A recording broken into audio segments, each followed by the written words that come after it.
Bon, ici, si vous me permettez, je vais me permettre, d'une certaine manière, là, c'est une parenthèse, mais dans ce cas-ci, c'est une vraie parenthèse, dans le sens que quand je fais d'autres parenthèses, hein, c'est lié au sujet. Ici, je vais me permettre de sortir un tout petit peu du sujet. Je vais faire un tout petit peu, je vais faire un lien avec le tirage au sort, mais quasiment parce que je sens l'obligation de le faire. Mais il y a un autre commentaire qui serait pas inintéressant à faire par rapport à une expérience, en fait, un petit peu personnelle, là, mais en Équateur, qui va nous permettre d'avoir une perspective un peu plus large, hein, même sur cet outil-là. Euh, mais mais la parenthèse que je vais faire ici, c'est que j'aimerais ça continuer un petit peu sur l'idée que j'ai évoquée dans la dernière présentation quand on parlait de la Révolution américaine puis de l'importance de cette révolution-là pour nous aujourd'hui en tant qu'exemple, hein, dans le sens qu'il y a une rupture qui a donné lieu à un autre monde, à un autre, à la modernité politique telle qu'on la connaît, et que ce que je suis en train de proposer avec l'Assemblée constitutionnelle, c'est d'aller de rompre avec avec les idées qui sont nées à ce moment-là, hein, et donc d'aller de l'avant encore une fois. Euh, et à la fin de cette présentation-là, j'ai mentionné comment, dans le fond, l'identité québécoise fait partie, ou le Québec fait partie des Amériques. Hein. Et je sais que c'est une conception qui est développée différemment au Québec. Hein. Chez les penseurs québécois qui se sont penchés sur la question identitaire, donc ici, hein, on parle de la question identitaire, puis on parle d'une manière large, là, puis je m'adresse plus à la commission thématique 5. Hein. Je ne m'attends pas nécessairement à ce que mon mémoire soit écouté par ces gens-là, parce que je sais que je parle longuement, là, mais si jamais cette partie-là, hein, je m'adresse à cette commission thématique-là qui se penche sur qu'est-ce qu'on devrait dire là, par rapport à nos relations avec les Autochtones, entre autres, hein, mais aussi le Canada et le monde. Et dans cette commission-là, justement, on a omis de mentionner les Amériques. On a peut-être mentionné la francophonie, mais si on l'avait omis, ce serait assez grave. Ce qui était surprenant à ma connaissance, hein, c'est qu'on a omis de mentionner les Amériques. Et donc, chez les intellectuels québécois qui se sont penchés sur l'identité québécoise, hein, pour tenter de comprendre finalement c'est quoi cette patente-là, le Québec, puis pourquoi est-ce que c'est un peu particulier. Hein. Ils ont pu identifier trois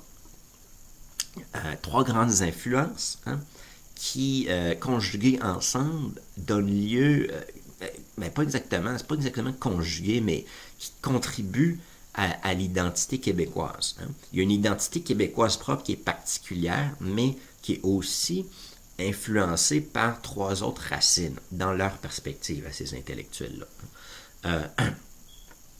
Et ces trois racines-là, c'est une appartenance historique depuis pratiquement la fin de la Nouvelle-France au Canada, hein, donc à l'Angleterre, donc ensuite à ce qui est devenu le Canada, un pays indépendant, plus ou moins. Enfin, formellement non, mais dans la pratique, oui. Hein. Ensuite, donc, il y a la canadienneté, d'une certaine manière. Ensuite, on a mentionné aussi, bien sûr, hein, la francité. Hein, donc, notre partage avec la France d'une même langue et nos origines historiques qui viennent de là. On peut même mentionner la francité d'un point de vue historique avant. Hein. Et le troisième élément qu'on a mentionné, c'est l'américanité. Hein. Et l'américanité, dans la pensée, la plupart des penseurs québécois, on est en train de parler de l'Amérique du Nord. Hein. C'est-à-dire de l'influence, puis le fait qu'en fait, les Québécois, on est des Nord-Américains. Hein. Souvent, on le reconnaît pas, mais quelqu'un comme Lévesque, comme René Lévesque, était très, très conscient de cette chose-là. Parce que, notamment, il avait vécu aux États-Unis, lui aussi. Hein. Moi aussi, je suis même né aux États-Unis.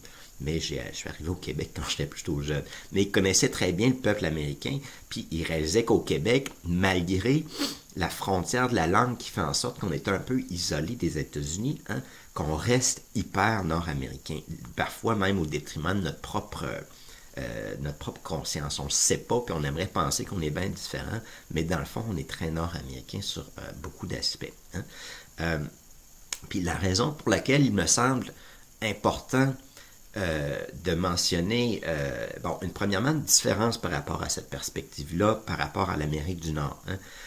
Mais aussi, c'est que, en fait, hein, peu importe comment on définit cette américanité-là, puis je vais la définir différemment, à mon avis, hein, l'américanité, en fait, dans les trois influences, c'est la plus importante.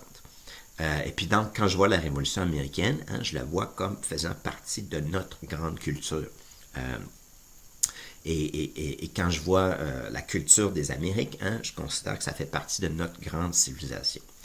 Euh, et il y a une anecdote, bon, là, qui est personnelle, mais vous m'excuserez, mais c'est quand même pas une anecdote inintéressante parce que c'est là que j'ai vraiment réalisé, en fait, ce point-là. Hein. J'étais en Colombie, et puis j'ai regardé le peuple colombien, puis je me disais, je voyageais en Amérique du Sud, hein, puis je me disais, c'est bien étrange. Hein. Je regarde ces gens-là, puis j'ai l'impression qu'on partage, que j'ai plus en commun avec un Colombien qu'avec un Français. Euh, Parce qu'en tant que francophone, bien sûr, on est content quand on rencontre des Français. Ben là, il y en a beaucoup à Montréal, mais on est content qu'on en rencontre en voyage. Et puis, vous m'excusez, j'ai beaucoup d'amis français aussi à Montréal. Là, mais on est plus habitué maintenant de les avoir chez nous, si on peut dire. Mais on a beaucoup à partager avec les Français, puis les Suisses, puis les Africains, puis d'autres cultures francophones, parce qu'on connaît la même langue, parce qu'on utilise la même langue, donc on peut communiquer facilement, rapidement. Mais, puis donc, d'une certaine manière, ce que je réalisais en Colombie, c'est que c'est étrange, bien que j'ai pas, là je parlais l'espagnol là-bas, bien sûr, mais bien qu'on n'a pas exactement la même base linguistique, pas du tout, hein, à part le fait que c'est les langues latines, je me sentais plus près, psychologiquement, tu pourrais dire, culturellement, de ces gens-là que des Français eux-mêmes. Puis là, j'en suis arrivé à la conclusion, après ce flash-là, cette réalisation-là, c'était un peu une illumination identitaire, si on peut dire, que dans le fond, hein, il y a une autre civilisation qui s'appelle les Amériques, et que cette civilisation-là a une caractéristique fort cocasse. C'est que les jeunes, premièrement, et elles s'ignorent en tant que civilisation. Autrement dit, parce que nos cousins d'Amérique du Sud sont tellement loin, puis ont aussi un autre niveau économique, puis parlent une autre langue, qui est l'espagnol, tu sais, sont loin géographiquement, là, en plus des autres facteurs, on n'est pas conscient de tout ce qu'on partage comme culture avec ces gens-là. Hein? Puis essentiellement, ce qu'on partage comme culture, c'est une histoire qui est pratiquement identique, mais qui a des variables selon où les Européens sont arrivés en Amérique, puis quels Européens sont arrivés en Amérique. Mais ce que je suis en train de dire, c'est que partout dans les Amériques, hein, il y a des Européens qui sont arrivés, et ces Européens-là ont développé du moins, ou avaient une perspective différente par rapport au pays duquel ils sont partis, et dans toutes les... cette perspective-là, hein, c'est l'idée de se porter davantage notre conscience puis notre énergie d'une certaine manière vers l'avenir puis l'innovation par rapport à l'Europe qui portait, du fait de son histoire, beaucoup plus son attention, si on peut dire, vers le passé. Puis donc cette idée-là de regarder vers l'avenir, c'est une idée des Amériques. Hein. Et qui fait partie de la culture aussi en Amérique du Sud. Hein? Quand on regarde les gouvernements d'Amérique du Sud qui avancent politiquement, tandis que nous, présentement, on fait du stand-by, c'est entre autres une manifestation de ça. Hein?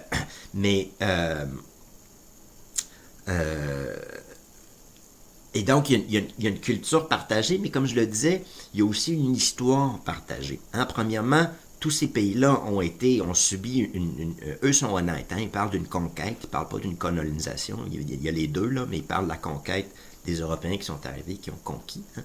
Et ensuite, et donc, de ce fait-là, hein, on a tous des origines, il y a une partie de notre population qui a tous des origines européennes, hein, qui est devenue la partie majoritaire, mais dans l'établissement qui s'est produit, hein, partout il y a des Autochtones, puis on a tous une relation avec les Autochtones.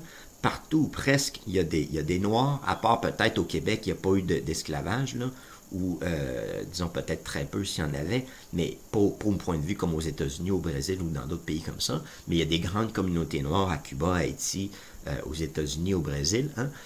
Il y a aussi une autre vague d'immigration, hein, massive après, qui vient d'un peu partout, puis qui fait que ces sociétés-là sont mélangées en termes d'origine. Hein. Et l'ensemble de ces caractéristiques-là fait qu'on partage un ensemble de points en commun. Hein. Bien sûr, il y a plusieurs variantes à l'intérieur de ça. Tu sais, si on va en Équateur, il y a beaucoup plus d'Autochtones. Si on va au Mexique, c'est pas les mêmes Autochtones que chez nous. Ça va de soi. Hein. Il y a d'autres, il y a plein de variantes. Là. Sauf que, dans les grandes lignes, hein, c'est cette civilisation-là, puis c'est à la conclusion à laquelle j'en suis arrivé, c'est qu'en fait, les Amériques forment une autre civilisation, hein, qui est distincte de celle de l'Europe. Hein. Et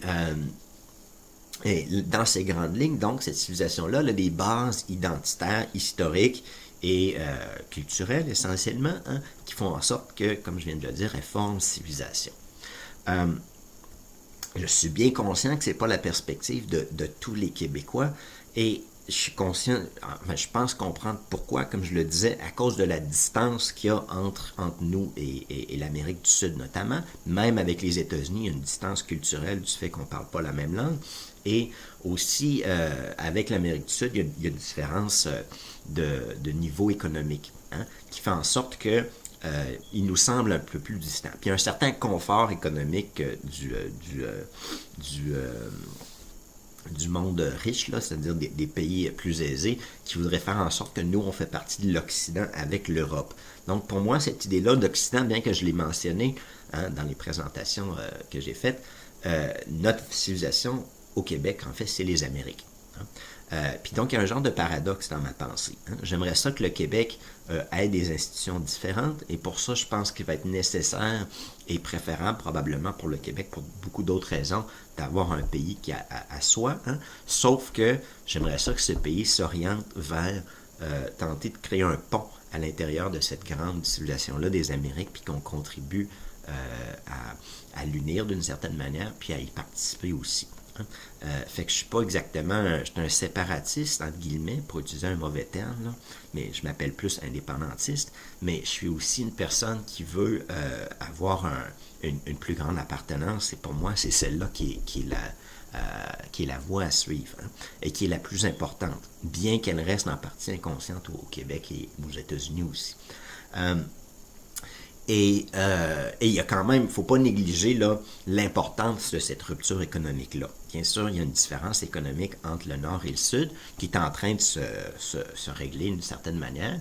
Les gens du Sud sont en train de reprendre du poil de la bête, mais ça crée quand même là, un obstacle à surmonter d'une certaine manière. Mais la raison pour laquelle c'est important de mentionner ça, hein, c'est que dans un document constitutionnel, si on va parler d'identité québécoise, pour moi, hein, l'appartenance aux Amériques doit figurer en numéro 1, puis non pas être absent, comme c'est présentement le cas c'est un peu drôle de dire ça, là, mais comme c'est présentement le cas dans le document hein, que j'ai pu voir sur la commission thématique numéro 5. Hein. Le numéro 2, en termes d'importance, ce serait la francité québécoise et donc notre appartenance à la francophonie. Hein. Et puis le numéro 3, ce serait le monde. Hein, de manière plus large. Ça ne veut pas dire que je mets le monde après. Là. On peut peut-être changer l'ordre un peu, dépendant de notre perspective. Là. Mais en termes d'influence et d'importance par rapport à la culture québécoise en tant que telle, c'est un peu comme ça en allant du Québec plus largement que j'établirais le crescendo.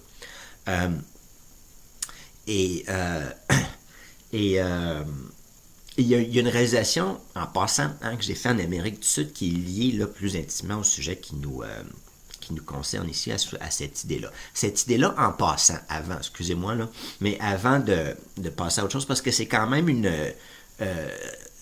dans ma pensée, disons que c'est un élément qui est très important, comme je le disais. Cette grande idée-là, je l'ai mentionnée dans la présentation précédente, elle a aussi des origines. Hein? Et il y a une personne en Amérique du Sud qui s'appelle Simón Bolívar qui a été, qu'on appelle le libérateur parce qu'il a libéré plusieurs anciennes colonies espagnoles, hein? Le Venezuela, la Colombie, le Pérou, le Panama, l'Équateur et puis le Bolivie peut-être. Oui, je pense la Bolivie aussi, sinon la Bolivie n'aurait pas ce nom-là. Hein? Et puis quand Simón Bolívar a fait ça, il a aussi produit, si on peut dire, une pensée politique. Hein? Et dans sa pensée, dans sa conception des choses, la vision qu'il avait, hein, il appelait ça la grande nation, hein, c'était d'avoir ce grand territoire-là des Amériques unies. Hein, comme une grande nation, pas nécessairement unie à 1000%, mais qui est consciente du fait qu'elle forme une civilisation. Et puis donc, vraiment, faut pas négliger de mentionner hein, que l'ancêtre de l'idée que je suis en train de vous exposer de manière modernisée, là, c'était lui. Hein. Évidemment, il ne parlait pas d'une civilisation, il parlait d'une nation, mais c'était d'une manière un peu métaphorique, de toute évidence. Mais je pense qu'il a bien raison, et je ne sais pas dans quelle perspective exactement. Hein, s'il avait comme réalisé la perspective culturelle, civilisationnelle autant ou de la même manière qu'on peut le réaliser aujourd'hui, mais il y avait clairement eu la vision hein, de cette grande nation-là, qui de mémoire, il appelait peut-être ça la Grande Colombie. Hein, dans le sens de Christophe Colomb, dans le sens des gens qui descendent un peu de cet événement-là. Ce qui par ailleurs est faux, là, parce qu'il y avait d'autres Européens en Amérique avant Christophe Colomb. Mais ceci pour dire, il y avait des Norses qui ont atterri, mais qui sont des Vikings, en guillemets, là, ou des Scandinaves, hein, qui sont arrivés un petit peu avant les grands explorateurs précédents qui ont suivi. Et les Basques aussi étaient là probablement avant les autres plus connus de l'histoire, comme Cartier et tout ça. Tout ça pour dire que hein, l'identité québécoise, donc, doit avoir cette composante d'américanité-là à l'intérieur de notre ça fait partie de nous, finalement. Hein. Bon, il y a une expérience, comme je le disais, en Amérique du Sud que j'ai trouvée intéressante et là qui est liée au tirage au sort. Hein. J'étais dans l'Équateur et à ce moment-là, il y avait une assemblée constituante qui avait été élue. Et puis donc, j'ai pu voir c'est quoi une assemblée constituante élue. Et il y a des raisons pour lesquelles je ne suis pas vraiment d'accord avec ça. C'est pas exactement à cause de l'événement qu'il y avait là, mais à mon avis, c'est préférable d'avoir une assemblée constitutionnelle citoyenne. Hein. Mais à ce moment-là, j'étais devant une assemblée comme celle-là. Et j'avais l'idée de pousser... je suis venu un peu comme un journaliste indépendant, là. Puis j'avais je me suis mis à les conseiller à un moment donné, les députés qui étaient là, hein, les représentants qui étaient là. J'ai fait une présentation, entre autres, à une des commissions thématiques sur le tirage au sort, hein, et ils ont changé un petit truc dans leur constitution basé, je pense, peut-être là, sur ce que je leur ai dit. Du moins, ils ont intégré le tirage au sort dans un élément dans la constitution. Mais ceci pour dire que quand j'étais là, hein, je me suis dit, tiens, ce serait peut-être intéressant de tenter de voir ce que ces gens-là penseraient de l'idée d'avoir une institution qui utiliserait le tirage au sort de manière, une grande institution, là, hein, parce que l'utilisation qu'ils en ont faite, c'est une utilisation un petit peu restreinte. Puis, à ce moment-là, j'ai rencontré un jeune professeur qui était de l'Équateur, mais qui parlait français, puis donc qui était aussi initié au point de vue intellectuel là, à la production intellectuelle qui s'était faite en France, dont celle sur le tirage au sort. Fait que lui et moi, on jasait, puis on se disait, tiens, ce serait bien intéressant de proposer une idée comme celle-là. Hein. Le problème, c'est qu'on était sur le tard, et puis que le processus était déjà enclenché, puis qu'on serait arrivé avec une grosse patente, finalement, tu sais, en milieu de chemin ou vers la fin même du parcours constitutionnel. Et puis donc, on a un petit peu, on a exploré l'idée, mais on l'a pas développé tellement. Bien qu'on a produit un document, là, mais c'était pas, on s'attendait pas à ce que ça... l'idée, c'était plus de mettre la puce à l'oreille à certaines personnes que de vraiment pousser pour tenter de faire adopter une idée comme celle-là. Mais, là, on parlait d'une assemblée au niveau national en Équateur. Mais l'idée qui est importante de retenir et qui me vient vraiment de cette personne-là, c'est que dans ma perspective, je me disais, bon, là, j'étais un peu en tant que gringo, là, tu sais, on est en Amérique du Sud, c'est un pays qui n'a pas un système d'éducation qui est... ces gens-là étaient en train de le refaire. Là. Ils étaient en train de mettre les... C'était un peu comme la Révolution tranquille chez nous qu'ils étaient en train de faire. Ils étaient en train de mettre les bases pour avoir un système d'éducation publique. Mais dans ce pays-là, il n'y a pas encore un système d'éducation qui est acceptable partout. Puis donc, je me disais, qu'est-ce qu'on fait avec le tirage au sort dans un pays comme ça? Est-ce qu'on va utiliser un tirage au sort sec en pigeant n'importe qui finalement, ou dans la population de manière complètement aléatoire, ou est-ce qu'on pourrait pas, ça c'était mon idée à l'époque, hein, est-ce qu'on pourrait pas limiter selon le niveau d'éducation, puis dire que, tu sais, on va piger juste parmi les gens qui ont, mettons, le secondaire, qui ont terminé le secondaire, parce que si si on baisse entre guillemets en bas de ça, on va peut-être avoir un problème dans le fonctionnement de l'Assemblée. Fait que j'avais développé cette idée-là, puis je m'étais permis de la pousser. Puis là, quand j'étais en discussion avec ce jeune professeur-là, hein, ben là, lui avait une opinion complètement différente. Puis c'est son opinion, en fait, qui est importante à mentionner ici. C'est que lui se disait, puis basé sur une expérience plus grande que la mienne là-bas, hein, c'est ce qui est important de dire, là, il se disait, c'est pas important tellement le niveau d'éducation des gens. Parce qu'il y a des gens dans des villages, hein, qui sont très intelligents, mais qui n'ont juste pas d'éducation formelle. Et que ces gens-là peuvent, comme les autres, participer dans une assemblée citoyenne. Puis moi, ça m'a surpris comme, tu sais, je me dis, il faut qu'ils puissent lire, il faut qu'ils puissent regarder des documents, mais dans le fond, hein, de manière, avec un recul, hein, je pense qu'il y avait évidemment raison. Et que même si, par exemple, une personne ne pouvait pas lire, hein, dans une assemblée, il y a d'autres personnes, puis ils communiquent, puis la personne peut quand même comprendre les idées qui sont là, puis y participer. Hein. Et il me parlait, entre autres, pour me donner un exemple de personnes qui considéraient extrêmement sages et intelligentes, mais qui n'étaient pas lettrées. Hein. Et donc, disons, qui étaient analphabètes. Hein. Ce qui serait considéré dans notre pays comme, disons, un empêchement quasiment à fonctionner dans une assemblée comme celle-là, mais lui, la vie qu'il avait était fort différente. Et la raison pour laquelle je veux mentionner ça, c'est que il est important, dans une perspective plus large sur le tirage au sort, de garder à l'esprit que, ou du moins d'ouvrir la porte, hein, à ce que cette idée-là puisse être utilisée aussi dans les pays qui n'ont pas encore un système d'éducation aussi développé qu'on l'a en Amérique du Nord. Disons Québec, pour être plus poli, parce que je ne suis pas certain que le système d'éducation aux États-Unis est excellent, mais qu'il n'y a pas un système d'éducation comme on a dans les pays d'Occident plus aisés ou dans les autres pays plus aisés. C'est sûr que c'est plus évident d'avoir une assemblée citoyenne quand il y a un système d'éducation qui s'assure d'avoir un genre de minimum, un standard minimum pour toute la population, mais de l'avis du moins de ce professeur-là à laquelle je me rallie, hein, je pense que cette idée-là peut aussi être explorée dans ces contextes-là. Et je vais expliquer quand on va... essentiellement, l'idée... Hein, j'allais dire, je vais expliquer quand on va arriver à parler plus du tirage au sort dans la prochaine présentation, mais il vaut mieux le faire maintenant, là, pour cet aspect-là du moins. C'est qu'il faut bien comprendre aussi dans une assemblée comme ça, hein, les gens ne vont pas nécessairement baser ils peuvent baser leur réflexion sur différents facteurs. Hein. S'ils sont face à un sujet qu'ils comprennent plus ou moins, hein, il y a d'autres citoyens à côté d'eux qui peuvent les accompagner, les aider et leur expliquer la chose. Et donc, eux vont peut-être plus suivre la vie de leur père, hein, la vie de leur, pas de leur papa, là, mais de leur PAIR, de leur compère de travail dans le cadre de l'Assemblée, et basé sur une relation de confiance avec ces gens-là. Hein. Et à ce moment-là, hein, leur jugement va porter moins sur, disons, l'idée en tant que telle ou l'agencement intellectuel de l'idée ou des normes ou des règles qui sont discutées que de la confiance qu'ils ont envers ces autres personnes-là.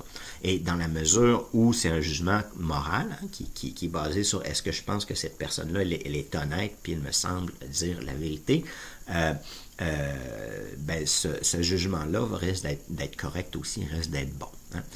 Et d'ailleurs, ça pourrait aussi se produire dans une assemblée citoyenne en Occident, qui est une personne qui on peut considérer peut-être intellectuellement moins capable d'apprécier ces choses abstraites-là. Il ne faut pas se le cacher, là. Hein? Chez les citoyens, les citoyens n'ont pas une formation en droit en rentrant dans une assemblée citoyenne, puis même s'il y en avait une, ils n'ont pas nécessairement la perspective comme ça. Sauf que dans ce cadre-là aussi, une personne comme ça ou quelques personnes comme ça vont tout simplement avoir un autre moyen de prendre une décision. Hein? Et ils ne seront pas majoritaires, hein?